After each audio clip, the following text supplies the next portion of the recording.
Hi. If you found your way to this video clip today, it may be because you've suffered the loss of a pet, or maybe you know somebody who's suffered a loss.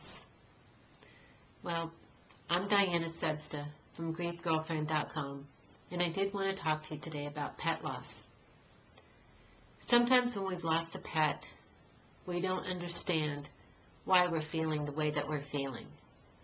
A lot of times we feel that other people don't understand why we're grieving the way that we are, and we feel that we're doing something wrong. I've heard some clients tell me they feel silly or stupid, or we're told to get over it, it's just a pet, and they think that there's something wrong, and that's why they come to see me. I'm here to tell you, you're not doing anything wrong. I know, I'm supposed to say that, right? To make you feel better? Well, not necessarily. I am honest about giving out feedback, and one of the things I do know is pet loss is a valid grief. There's a lot of different reasons why we experience grief the way that we do. And one of the things that I wanted to share with you today was some information from a book called Saying Goodbye to the Pet That You Love by Lori Green and Jacqueline Landis. And in their book, they talk about the different types of pet bonds that we might have. And it helps us explain why we might be feeling the way that we do. So, the first one is conventional pet bonding. And with that, conventional pet owners will treat their pets very well. They love them. They consider them to be a family member, but they're not equal parts of the family. They don't elevate them to the same status in the family as human family members. They'll give them great love and care, but when they die, they may grieve, but they do recover rather quickly. Then there are intensely bonded pet owners. Sometimes you'll hear these pet owners refer to their pets as their surrogate child. They will often hold the same status in the family as other human family members, and they will be given the same level of care as other family members. When they do die, their death is felt very deeply. The pet owners grieve for a long time. If you are a uniquely bonded pet owner, this is a very, very deep form of attachment with the pet.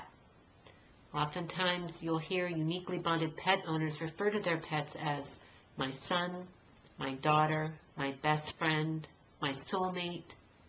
And here, no expense is spared to take care of this pet. So pet clothes are bought, jewelry is bought, any kind of veterinary expense needed is done. No ShopRite can sales for pet food, it's only the best. When this pet dies, there is a very deep pain, and the grief is deep, and it takes a long time for this grief to end. I like to throw in a couple of other pet bonds that are not mentioned in the book, and actually I'll refer to them as lack of pet bonds. So sometimes we have people who just don't care for animals. They can take them or leave them. So they don't really understand that deep attachment that one might have with their pet. And then we have, I'd say, pets in the industrial industry, whether that's farming or scientific, whatever. And it's not that they're not treated with compassion and kindness, but there's probably not a level of love there. And so when they die, there probably isn't going to be a big grief response. And with that mentality, sometimes people don't understand the grief expressed by other people who have lost a pet. So why do I offer all these definitions? One, I want to provide a better understanding for someone who has suffered the loss of a pet so that they might be able to understand why they're feeling the way they are. Very importantly, that they're not doing something silly or stupid. They're doing it the way they're supposed to be doing it. And I want to offer this information for people who don't understand the grief expressed by somebody who's lost a pet, so that maybe they can better support this person. Bottom line is whether we've lost a human companion or a pet companion, when we are suffering pain, we don't have to necessarily understand it or agree with it, but we can certainly support it. And being a supportive presence means we can just be there to listen. We need to cry about it, we need to talk about it, We just need somebody to listen and to not judge. If you have any questions about what we talked about today, I invite you to email me at Diana, Diana, @griefgirlfriend.com. Thanks.